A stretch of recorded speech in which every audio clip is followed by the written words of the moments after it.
PM in Kwen, Bamenda 3 subdivision in northwest region of Cameroon. Good evening, ladies and gentlemen. Thank you so much for joining me on this edition of the 6 p.m. primetime newscast. For presentation, I am Immaculate Fogwe. The absence of Nyat Jifenji, President of the Senate, during this March parliamentary session has halted activities in the lower and upper houses of Parliament for the past 2 weeks, a situation that has prevented election of new bureau members. Political analysts are questioning why a single person can halt activities while raising concerns on the outcome of this parliamentary session.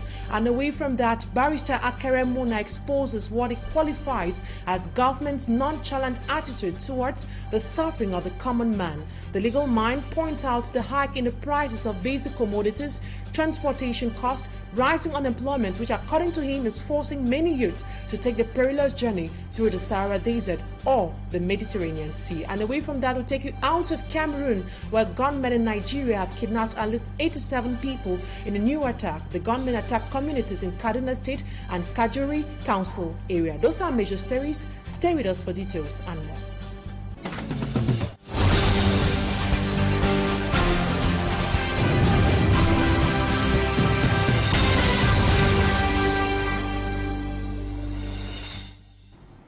Thank you so much for choosing Equinoxe Television. You made the right choice. 3 suspected bandits are currently in the dragnet of security elements of the anti-crime unit. They are said to have been ambushed in the neighborhood, that is the Makia neighborhood, making away with its money and other valuable items. Asia Luciliengu explains to us how the suspects masterminded the attack. On the 2nd of March 2024 at 8 p.m. in Makia, Douala 2 subdivision, 3 suspected bandits ganged up to rob a Chinese citizen resident in the neighborhood.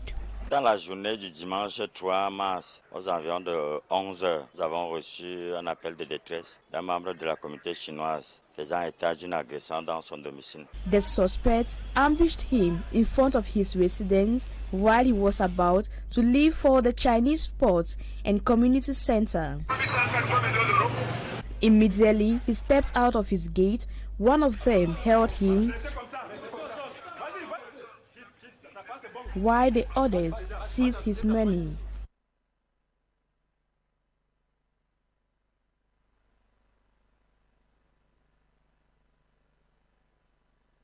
Reported to us that a Chinese citizen was heavily attacked at his residence by some unknown suspects.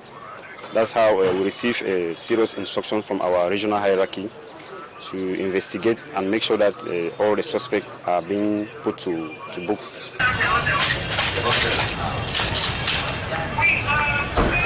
Investigations launched by the anti-crime unit of the Mobile Intervention Unit number 2 led to their arrest. So thanks to our CCTV cameras of the police, we were able to identify the suspect, and afterward they were arrested. So actually their investigations are going on and they shall be taken further to the judicial police for further investigation, and they are transferred to the judicial authorities. The security forces urge the population to denounce all suspected cases so that those who are in hiding will be fished out. And now to one of our major lead stories. Barrister Akere Muna has been hard on the government in his recent outings. On his social media handles, the legal mind criticizes the nonchalant attitude of those in power towards the suffering of the common man. Anabila read through one of his recent posts and came up with this report. The socio-political situation in Cameroon plus the economic hardship faced by Cameroonians lately has been a preoccupation to Barrister Akere Muna, a legal mind and a political actor. Recently, he has been critical of the government for banalizing serious social ills the common man is facing, yet prioritizing what he qualifies as futilities. In one of his outings titled Weapons of Mass Destruction, the iconic lawyer wonders aloud how Cameroonians are bombarded with minor issues like the banning of coalitions by statements attributed to the Minister of Communications or the loopholes in the country's football. All these distractions, according to Barrister Akere Muna, is meant to overshadow the fact that our republic is on shaky ground. Prices of goods of basic necessities are on the rise, Transportation costs are increasing due to fuel price hikes, and youth unemployment is alarmingly high. Meanwhile, dangerous journeys through the Sahara over the Mediterranean or through treacherous jungles in Latin America seem strangely attractive to some. He adds, 2 weeks after the Senate and the National Assembly convened, they still haven't started business because their bureau haven't been elected. The Constitutional Council has yet to swear in its new members. Power and water shortages have devastated livelihood in the informal sector, from welders and carpentry workshops to small fish retailers, all dependent on electricity. Barrister Keremuna goes further to say, amidst all these, some are only focused on projecting a documentary about the president's successes. When we compare the vibrancy of Senegalese institutions, he adds, providing checks and balances, how do we feel as Cameroonians? It is clear we are not a continent, we are just incontinent and getting high on our own exhaust. Barrister Keremuna concludes. And now we talk something else. A civil society actor known as Corbett Nguyen says it is time for Cameroon has young leaders in government to replace the age oligarchy. To him, the old rulers no longer care for the state and well-being of Cameroonians. His reaction stems from the absence of a Senate president, delaying elections of new bureau members at the upper and lower houses of parliament. Innocent Aze tells us more. The March parliamentary session opened without the Senate President, Marcel Nyat-Ndefenji. Election of the new Bureau of the lower and upper houses of Parliament, particularly the new House Speaker and Senate President, expected to hold, failed as a result, keeping parliamentarians and the entire nation on a standstill. Our system in Cameroon is an oligarchy, that is gerontocracy, that have decided to stay in power and hold us hostage for all the rest of the time. And this reminds me of the ancient days, especially the Greek society, where Plato actually says that it is for the elder man to rule and for the younger man to submit. Colbert confirms Cameroon is indeed a continent, a place where things are done extraordinarily. They run Cameroon now as a village provision store, almost like what happened in my village, where Jack Sani could lock up a store and go to the farm and come back out to even to the coast and come back after 1 week without answering any question to anybody. And so that is why the gerontocracy in Cameroon is running. They actually lock up Cameroon, they go and do their medical consultations abroad and come back even in years. Even with the return of the Senate President for a speculated re-election, the thought leader and civil society actor is hopeless with hands on his head. We saw the pictures of Nyat-Ndefenji coming back, and he looks almost like a person that will continue to drag Cameroon behind, because even his steps, the way he drags his steps, it means that is how Cameroon will be dragged behind, because he can't move freely, he can't think vigorously, and there is no way. It's a vicious cycle that they continue to perpetrate in Cameroon here until we continue to need a change of a complete overhaul of this system, otherwise nothing will work in this country. He thinks it is time the Constitutional Council and the President of the Republic emulate from Senegal. And Corbett Nguyen goes further to express regret over the silence of the Constitutional Council, parliamentarians and even the President of the Republic on this parliamentary hostage. He thinks this gives enough reason for those seeking a political transition to be encouraged. Let's take a listen to him in this excerpt. That this is constitutionally all right, because there are rules and regulations that have been laid down on how Parliament and Senate should actually function when they open and they have to start presenting bills. My worry is even the parliamentarians themselves that are supposed to rise up against it, but they're sitting as if they don't have anything to say.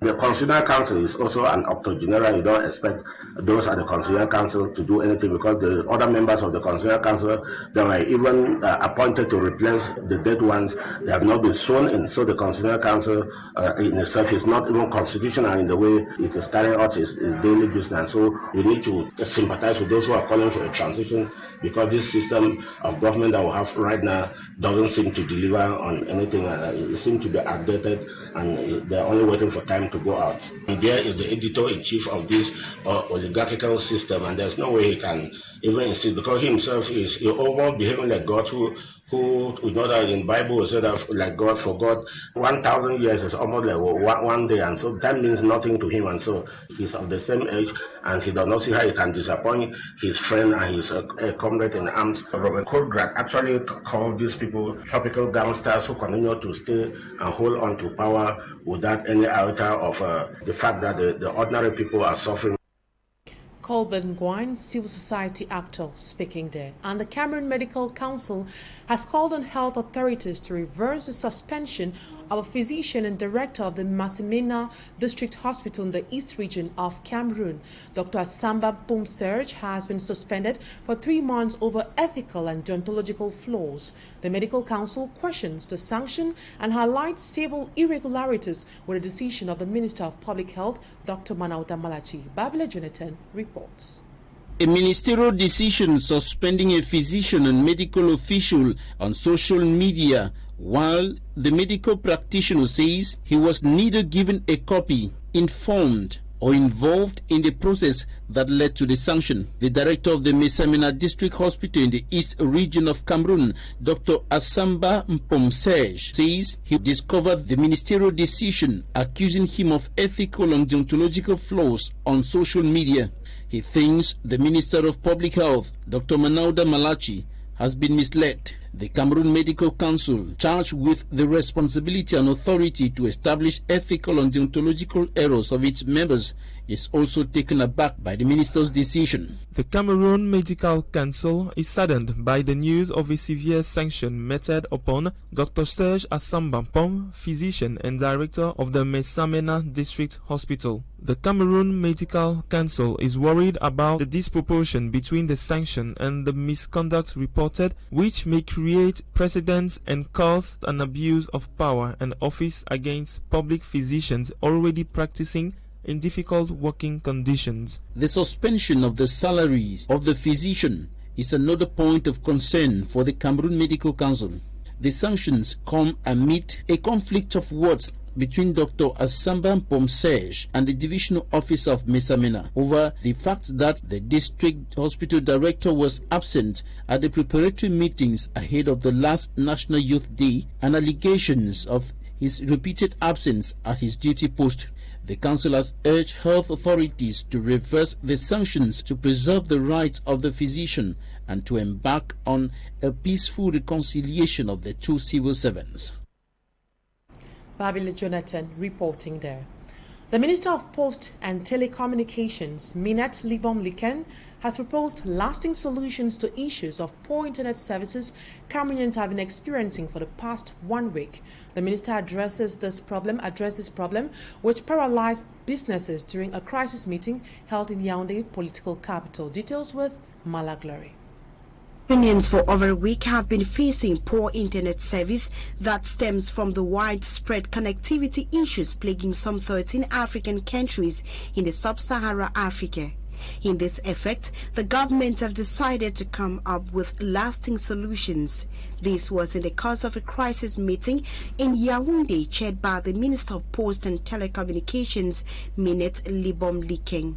De l'augmentation en urgence des capacités Internet sur le câble CEL de 70 gigabits par seconde au jour de l'incident à 170 gigabits déjà réalisés aujourd'hui.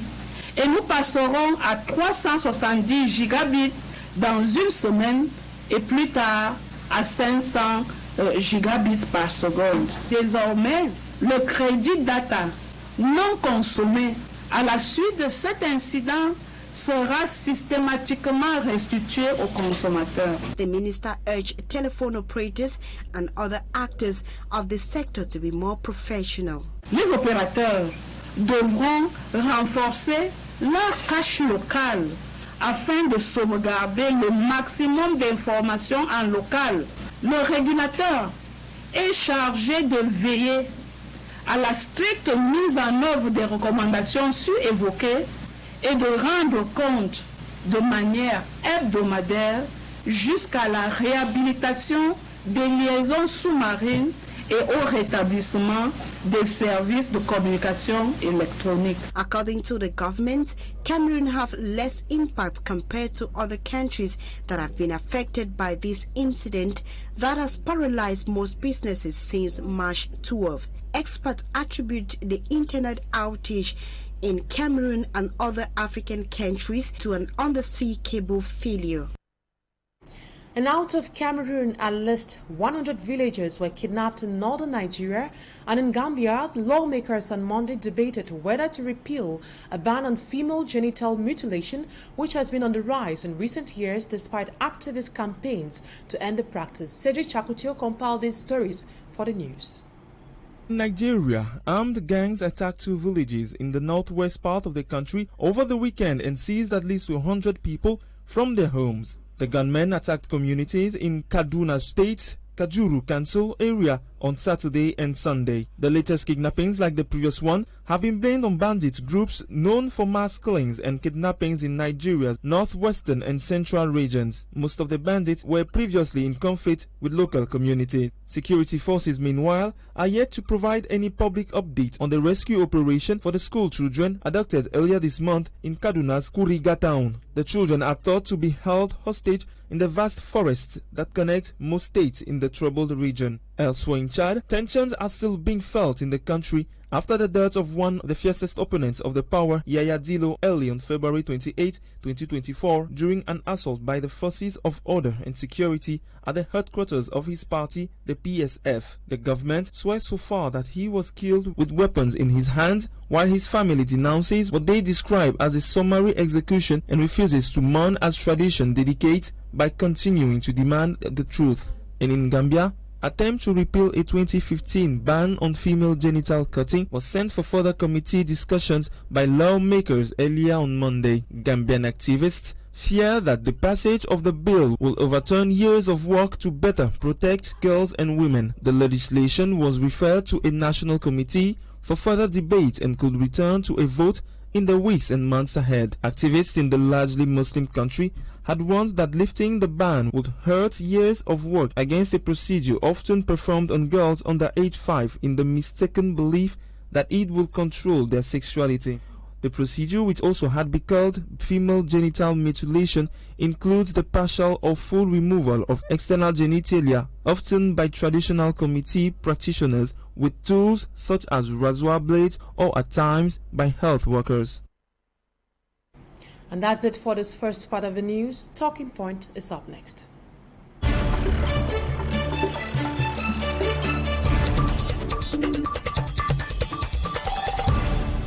Tonight on Talking Point, I'll be receiving Edith Kabangwala. She is the president of the CPP party and a member of the Stand Up for Cameroon. And away from that, we'll be talking about the situation at the upper and lower house of Parliament now. Good evening, Edith Kabangwala. It is a pleasure having you on Talking Point tonight. Good evening. Always happy to be on Talking Point. Kabangwala, after several months of absence from public view, the President of the Senate, Nyat Jifenji, arrived to the country a few days ago. His absence was very visible at the National Assembly during the opening session. His absence almost brought the activities in the Senate to near halt as elections of new bureau members couldn't take place in his absence. How do you see this? I think we are getting to the crisis point in Cameroonian governance. As you know, we have been advocating for a political transition for Cameroon for close to 10 years today. And it is clear that we are in an institutional crisis in the country, because if the entire country has to grind to a halt because of the absence of one person, it means that we do not have functional institutions for the country. So, we have been talking about the need for a political transition, which means rebuilding the foundation of the country and putting into place functional institutions. And I think everybody is getting to where they see this as a crisis today for Cameroon. If we do not act now, we will find ourselves inevitably in a crisis situation.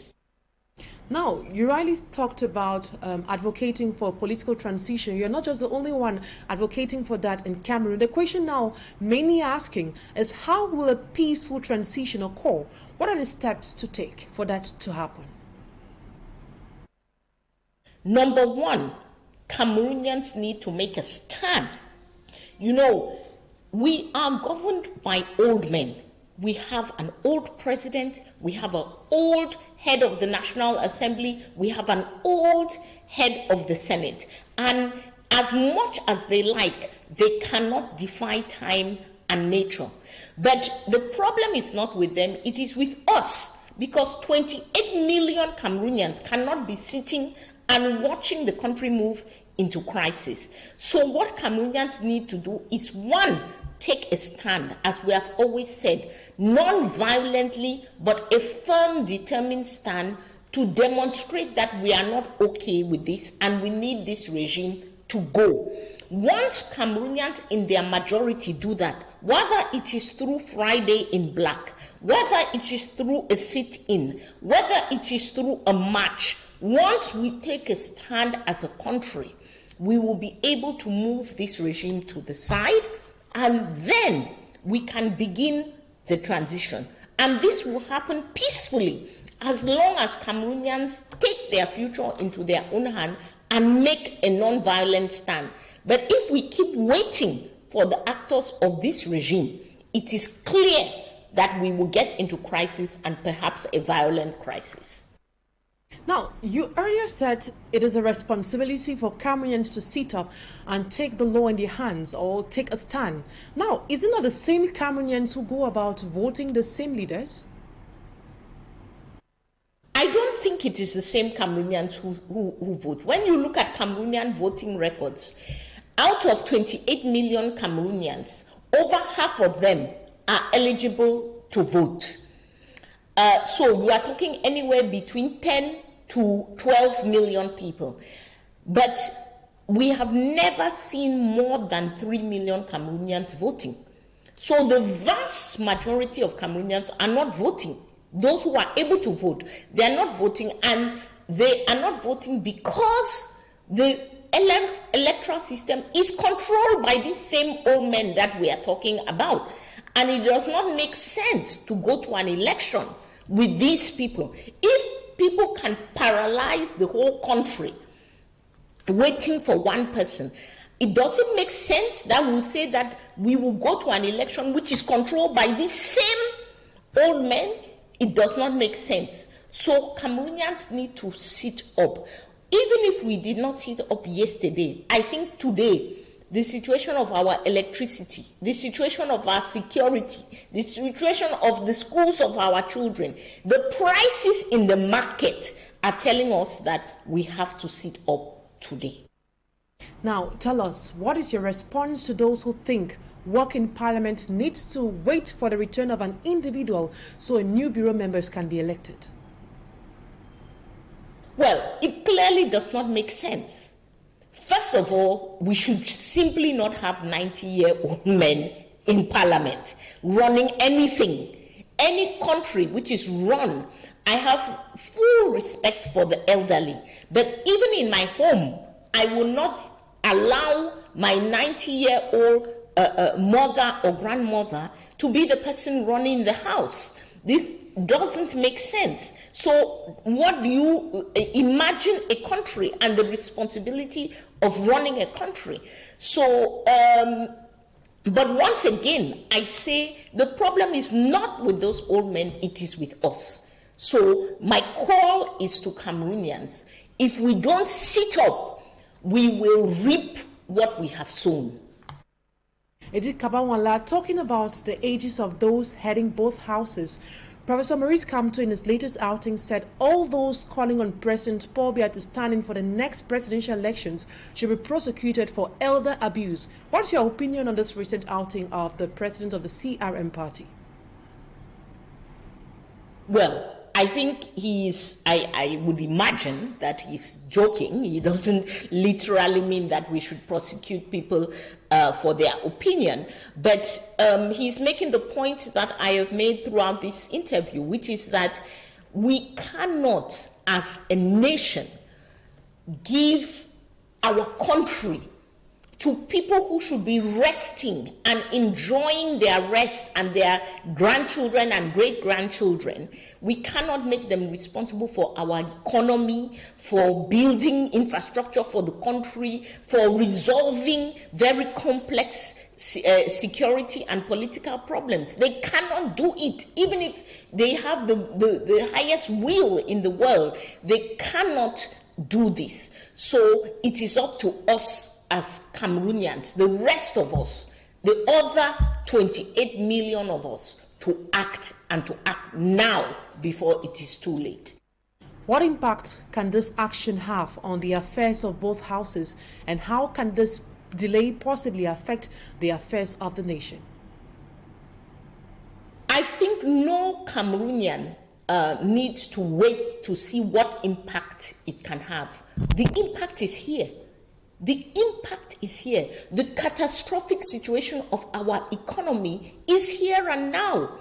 The inflation, the runaway inflation that we have, is here and now.